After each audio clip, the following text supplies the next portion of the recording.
That's right. If you don't catch fish and you don't plan on catching fish, you don't need a net. I tell the good jokes.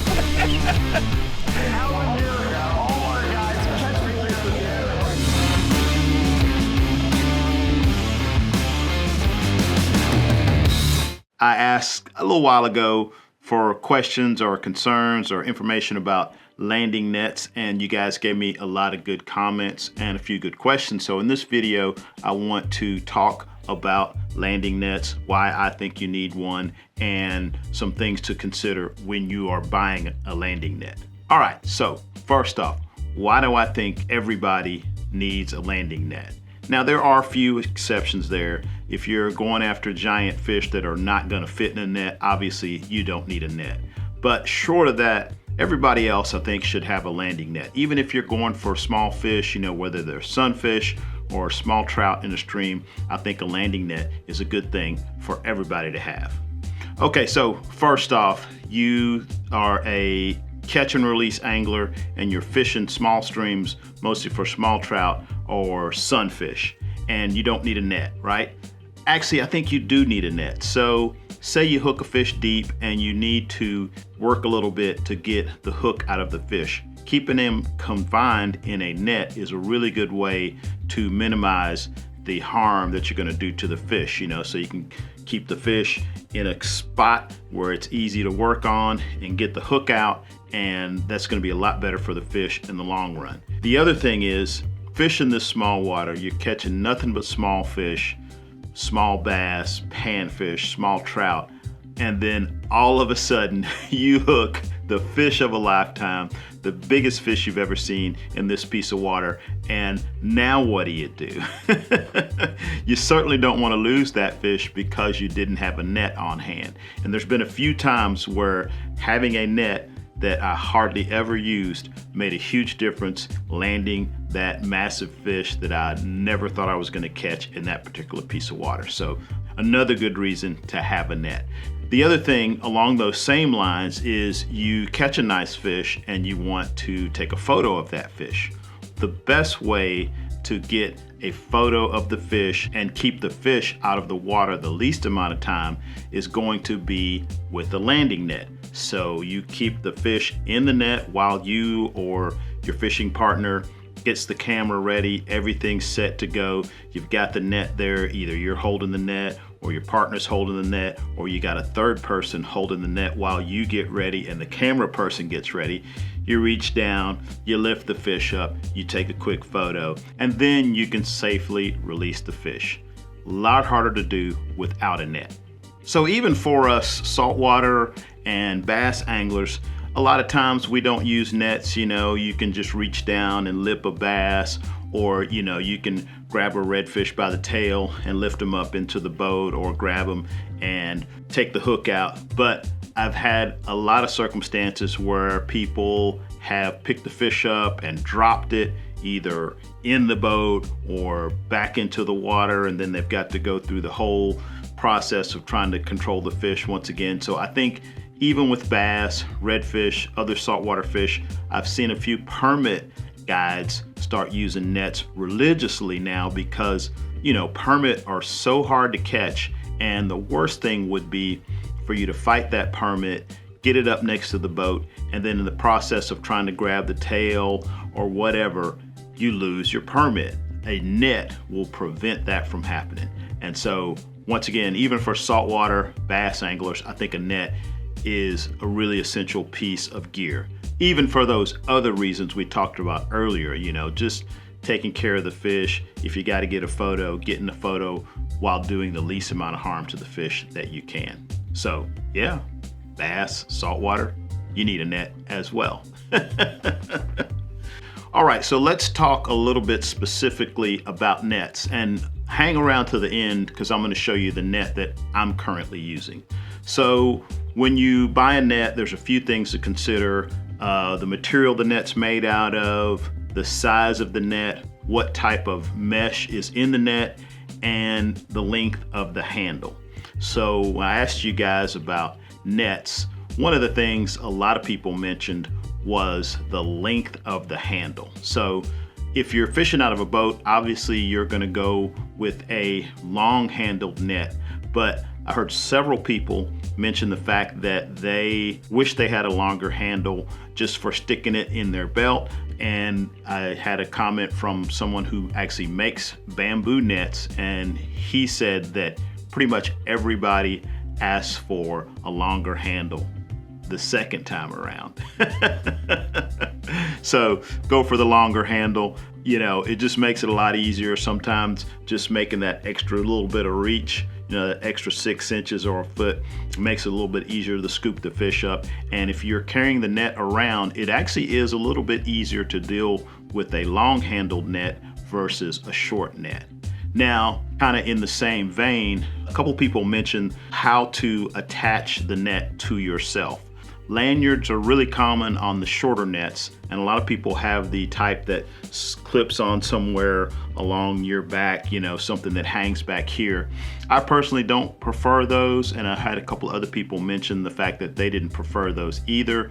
It seems like those nets are always hanging up on something, and then it's a little bit awkward when it's time to put it back. So I usually don't go with a lanyard. I would have the net just kind of tucked in my waist belt or just carry the net. That's one good thing about a long-handled net. You can kind of use that as an extra, you know, waiting staff in emergency situations. Probably don't want to use your fancy net as a waiting staff on a regular basis, but in a pinch, you know, you need a little bit of extra stability. I have definitely used the net for that. Like I said, I don't really use the lanyard very often, but a couple of folks did mention the fact that you can attach it to your belt, to your waist, and that also helps when you're reaching out. It's a little bit closer to the water and maybe a little bit easier to use, and then once again, it's easier to kind of tuck it back into your waist. The next thing to consider with your net is probably the net material. And for some people, that's the most important thing. Nowadays, most nets are gonna have the rubber mesh bag. They're really great for the fish, you know, it doesn't beat the fish up. I don't think anybody even sells the old knotted nylon or whatever those things are anymore. Don't buy one of those. If you have one, you can also get it replaced with a rubber mesh net bag. One thing to consider about these though is I haven't seen a really fine rubber mesh on a net yet. So if you fish for smaller fish on a regular basis, you should still have a net, right? There are the like coated nylon, I believe it is, and you can get a much smaller mesh on the net. So for smaller fish and, you know, somewhere where you want to make sure that that little 8-inch brookie's not going to slip through the hole on your net, you might want to go with the nylon coated mesh as opposed to the rubber mesh net bag. Does that make sense? Have a fish slip through the mesh and you'll know what I'm talking about.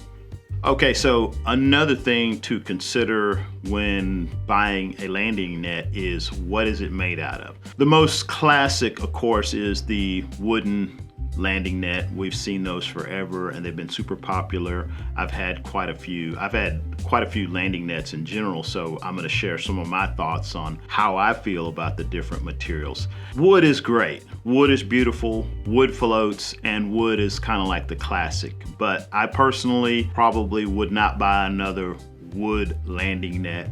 At best, it's going to require a little bit of maintenance. Eventually, you know, you may have to refinish it. On the larger nets, I have seen the wood handles snap more than once, which is unfortunate. But wood does float, and if you're not going to use it all day, every day, like I do, wood is probably a good idea. There's tons of them out there. Like I said, they look great and they float. But me personally, I probably would not use a wooden net. The next thing is the metal net. Now, I had a metal net that I used for years. There's some huge advantages of the metal nets. One is they're cheap. They're usually going to be the cheapest net you're going to be able to find, a metal net. You can get one with a nice mesh bag, you know, the rubber bag that everybody likes to use these days. Multiple different sizes. So if you're looking for something that's not going to cost an arm and a leg, that's going to get the job done, you may look at a metal net. Now, some of the disadvantages of the metal net is, probably the main disadvantage of the metal net is they don't float. So if you drop it in deeper water, it's probably gone. The other disadvantage is your buddies probably have a fancier net and they're gonna laugh at you when you pull the metal net out. Maybe, I don't know. Maybe you need to get some different fishing buddies.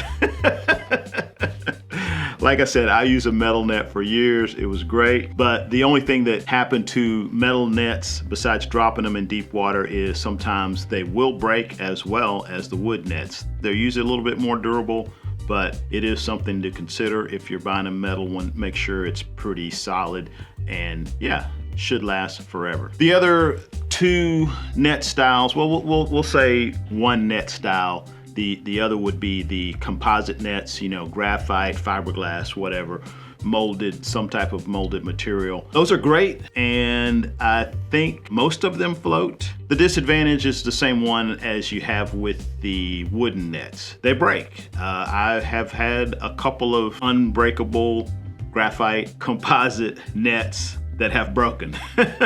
And once they break, you can't fix them. Sometimes you can repair a wooden net, but yeah, the composite, the graphite, the fiberglass nets, once those guys break, they're trash.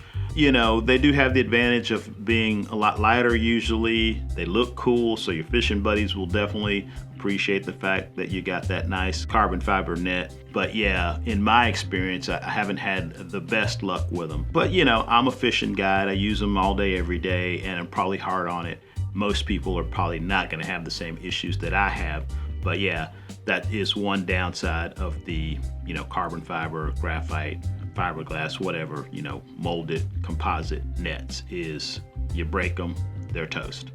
The other net type, you know, and this is all just kind of stuff that I've made up, is the sort of combinations. And what I'm talking about specifically is some type of carbon fiber handle with a metal hoop. And that's what I'm currently using right now. So nice, strong, beefy handle, then with a metal loop. So the advantage of that is, since the handle is one piece and the hoop is another piece, if you do somehow or another manage to bend the hoop or break the handle, you do have the option of repairing it. You can usually unbolt the hoop and put a new handle on, or vice versa. The other thing is you kind of get the best of both worlds. It's not as heavy as the metal net. All right, so I got some props. This is what I'm talking about with the graphite nets. And yeah, these are great, but like I said, I've broken a couple. Once they break, they're trash. My old metal net, this one has outlasted a bunch of different nets, but man, it's just ugly and it's cheap. But like I said, it gets the job done in a pinch. And yeah, it's also repairable. You can take the hoop off, you can replace the bag and all that. But here's what I'm using now. And these guys did not pay me to make the video. They did send me the net, but you know, I get lots of free stuff, and you know, most of it I never make a video about, but I've been really impressed with this one. And this is, it's like a combo material net. So it's got the metal hoop and it has got a graphite handle, and it is made by O-Pros. They make a bunch of different ones. This is obviously a boat net. It's got a nice long handle. It's got the rubber mesh bag, and they've got a bunch of different models, but this just happens to be the one that I like. This one, and I've got another one. I use one in my skiff for redfish, and also use one in my jet boat for bass. So I will leave a link to that in the description if you want to buy one, if you want to check out some of their other nets or some of their other stuff. I hope that all that was helpful in some way, because you know, I do think you need a net, and there's a bunch of different choices out there. Can be confusing, but it's really not that big of a deal. I would probably start first with how much money do you want to spend on the net, and then go from there. Just a couple of pointers here at the end. Usually you're going to want a longer handle than you think initially, and probably a larger bag than you think initially. And go with that rubber or the coated nylon. All right, I want to thank you for watching the video. If you haven't, please subscribe to my YouTube channel, give the video a thumbs up. If you really want to help me out, you can subscribe to my email list or buy some merch. Thanks in advance.